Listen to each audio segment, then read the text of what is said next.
Hello everyone and welcome to Everyday Therapy Solutions, where psychology is made simple. Today we're going to look at how your body responds to stress and anxiety. In this video, you'll get some insider information from the world of psychology that has taken me years of experience and education as a clinical therapist to understand. So come with me on a journey of understanding more about how anxiety affects your body.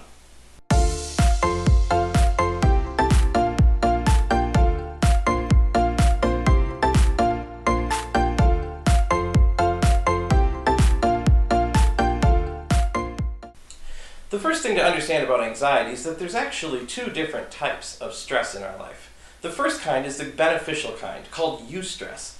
This kind of stress is the type of stress that motivates us to take action.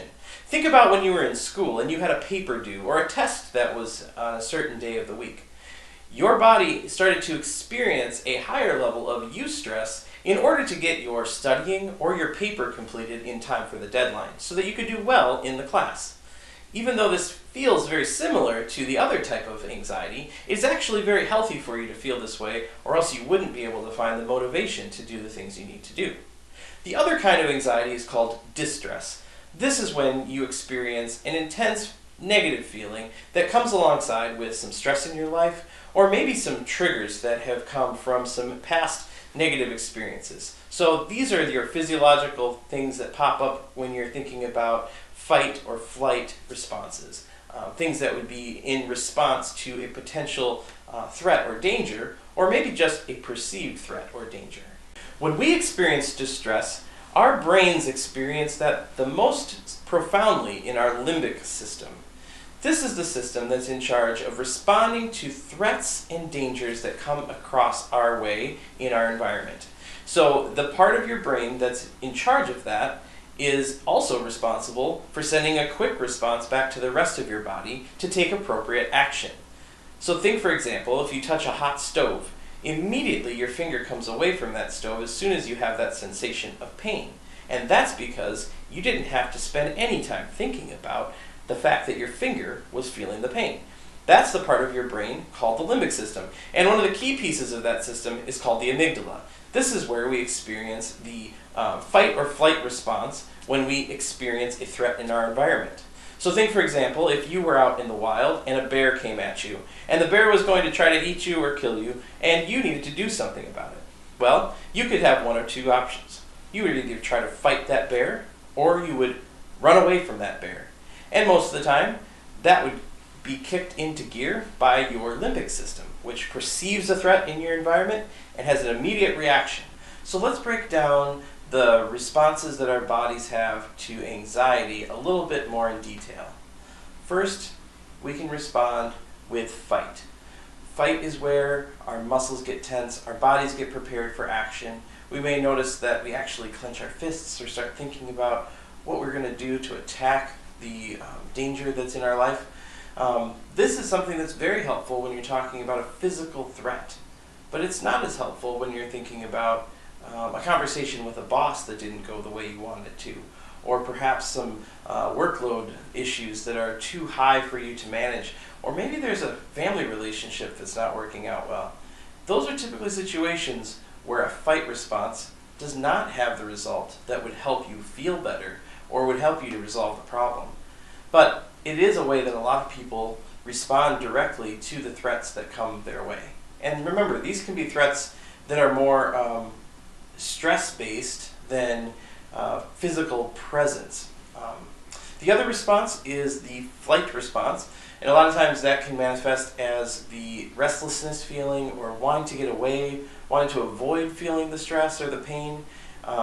Typically, if this lasts for a long time, people just don't engage in the types of activities that would cause them stress, so they start to choose to stay away from things that would stress them out or would cause them to feel worried.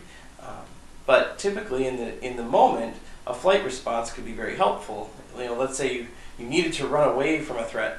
That would actually be helpful. But the long-term effect of that particular type of response is that you tend to be more avoidant and you don't actually face into your problems. And then therefore you don't experience the satisfaction of having solved a problem. And so then your confidence gets lower and you feel more insecure.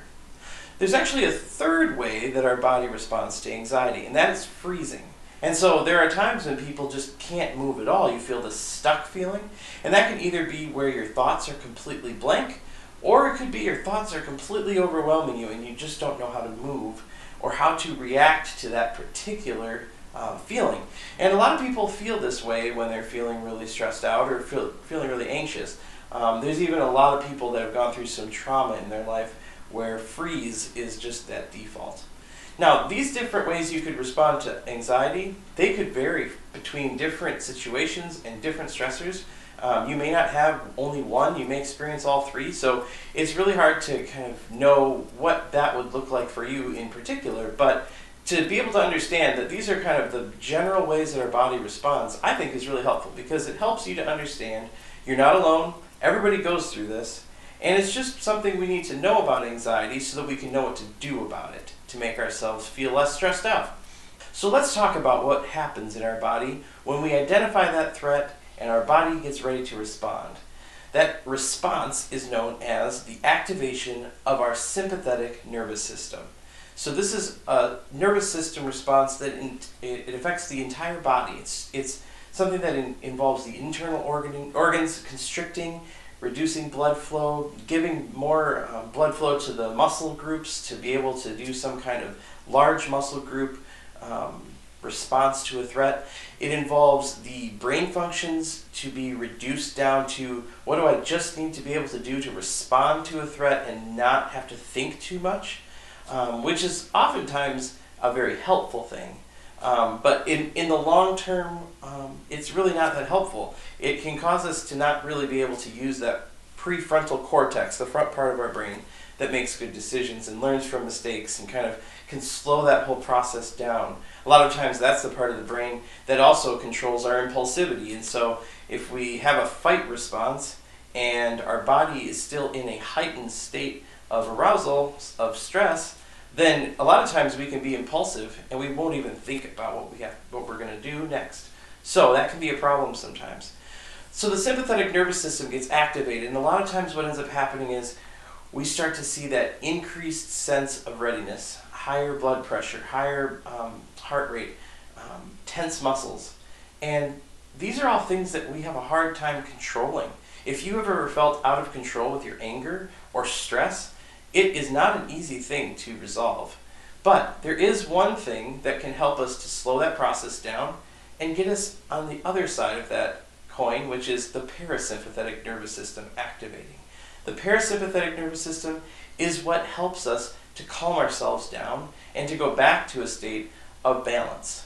Now, if the sympathetic nervous system is our fight or flight response, the parasympathetic nervous system is our rest and digest response. This helps us to go back to a sense of normalcy and allows our body functions to go back to normal. So you'll see things like your stomach can now digest food. The rest of your immune system can actually go back to work fighting off germs and other things. You see that your heart rate goes down, your blood pressure goes down. Overall, your body is just calmer and more peaceful. And so a lot of times what we're trying to do is we're trying to get that parasympathetic nervous system to kick in and help ourselves, our whole physiology to calm down. The only way we can really control that ourselves is through breathing. And so that's why a lot of times you'll hear people talk about breathing exercises when they talk about treating anxiety, because that is a very good way to help activate our parasympathetic nervous system and calm ourselves down. We'll talk a little bit more about that in a future video when I cover the 5 tips that I have for coping with anxiety. But for now, this is just the understanding we can have as we move forward in just kind of knowing better how anxiety affects us. Another thing I wanted to cover in this video is that sometimes our fears and our worries get bigger than what they need to be through a process called generalizing. This is where we take a single fear or a single stressor and our brains start to kind of imagine ways that that particular problem could manifest itself in other situations, in other circumstances, and in a lot of times can end up being unrelated to the original thing that we were afraid of in the first place. But because our brain has alerted us that there could be danger in our environment, in our social setting, We start to be more aware, or more hyper-vigilant is the clinical term, to what could be around us that could be considered threats. And so an example could be for someone who has a phobia of a specific animal. They may have a bad interaction with an animal and then decide, in their brain will tell them, this is not a positive interaction, avoid this particular animal at all costs. Well, that could actually turn from just an animal avoidance into a fear response, even when that animal appears in a magazine or on a TV, or even if someone's just talking about that animal. So generalization is a good example of a way that our brain's natural functioning to try to avoid problems in the future can actually get out of control and can really make it hard for us to function. That's one of the things that I look for as a therapist, to see if someone has a clinical level of anxiety, because that typically causes them to have a hard time functioning in general.